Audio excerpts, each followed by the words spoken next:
तो ये India alliance एक बार फिर से चर्चा में आ गया। सवाल इसलिए महत्वपूर्ण हो जाता है क्योंकि जहां तैयारी 27 के रन की चल रही है, तो उसी बीच माना ही जा रहा था कि दो लड़कों की जोड़ी आगे चलेगी, लेकिन इस जोड़ी के बीच में अब जो दूरियां हैं वो बेशुमार हो गई हैं। हालांकि पहले दबे आवाज में ये सुर उठते थे, लेकिन अब खुलेआम भी तमाम दूसरे दलों के गठबंधन के नेता हैं वो कहने लगे हैं। चाहे उसमें लालू प्रसाद यादव की हम बात करें, संजय राउत को आज हमने सुना, या इमरान मसूद की बात हो, या फिर पिछले दिनों रामगोपाल यादव का बयान सामने आया हो, इन तमाम बयानों के मायने क्या हैं ये काफी महत्वपूर्ण हो जाता है। और आज हम गठबंधन को लेकर क्यों बात कर रहे हैं, क्योंकि ये वो गठबंधन है जो लोकसभा चुनाव में जब स्थिति गठबंधन की थी वो काफी मजबूत नजर आ रही थी और कई तरह की बातें निकलकर सामने आ रही थी। मोदी फैक्टर को दूर करने की बात यहां आ रही थी, जिसके लिए ये पूरा जो गठबंधन है वो बना। लेकिन अब इस बीच में अब लड़ाई नेतृत्व की है और कौन करेगा नेतृत्व, ये एक बड़ा सवाल फिर से गठबंधन पर खड़ा हो गया है। हालांकि इसी को लेकर आज चर्चा भी करेंगे। खास पैनल हमारे साथ जुड़ गया है,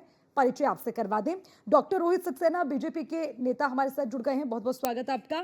चंद्रमोहन शर्मा कांग्रेस के प्रवक्ता हैं, आपका भी बहुत बहुत स्वागत। योगेश मिश्रा समाजवादी पार्टी के नेता, बहुत बहुत स्वागत आपका। विपिन शर्मा वरिष्ठ पत्रकार, आपका भी बहुत बहुत स्वागत करते हैं। और शिवसेना यूबीटी गुट से विक्रम सिंह हमारे साथ जुड़े हैं और उनका भी बहुत बहुत स्वागत। लेकिन सबसे पहले मिश्रा साहब आपसे जानना चाहेंगे, ये जो दो लड़कों की जोड़ी लोकसभा चुनाव में नजर आई, अब दो लड़कों की जोड़ी में जो दूरी है वो बेशुमार नजर आ रही है। अब तो आपसे समझना चाहेंगे, क्या अब तैयारी है गठबंधन के नेतृत्व को संभालने के लिए, चेहरा कुछ दूसरा नजर आएगा?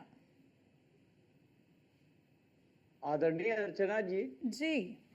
लगातार दो लड़कों की जोड़ी, तो यही वो दो लड़कों की जोड़ी है जिसने मोदी जी और योगी जी को उत्तर प्रदेश के अंदर बैसाखी पे ला दिया। 43 सीटों पे जीत हासिल की और उनको उनका विजय रथ रोकने का काम किया था। और गठबंधन की जो आप बार बार आ रही है, तो हम तो पूरा जनता जान रही है ना कि देश में चल क्या रहा है इस समय। एक मोदी जी की ध्यान भटकाव योजना के तहत जब देश में चर्चा होनी चाहिए थी सदन के अंदर विभिन्न मुद्दों पे, प्लीज मुझे कंप्लीट करने दीजिए। जब मुद्दे पे चर्चा होनी चाहिए थी तो आप दो लड़कों की जोड़ी, इंडिया गठबंधन एक मजबूत गठबंधन साहब, मजबूत नेताओं का गठबंधन है। हर प्रदेश में अपने अपने मजबूत नेतृत्व रखते हैं और उसके बाद तमाम चुनाव भी जीत के आए, झारखंड जीते, जम्मू कश्मीर जीते, तमाम अलायंस है और लोग मिलके एक लोकतांत्रिक व्यवस्था के तहत हमें शिकायत है तो हम आपसे कहेंगे। मोदी जी क्या कौन किससे कहे जाएगा, वह मजबूर नेताओं का गठबंधन है। मजबूर नेता कुछ नहीं बोल सकते मोदी जी के आगे।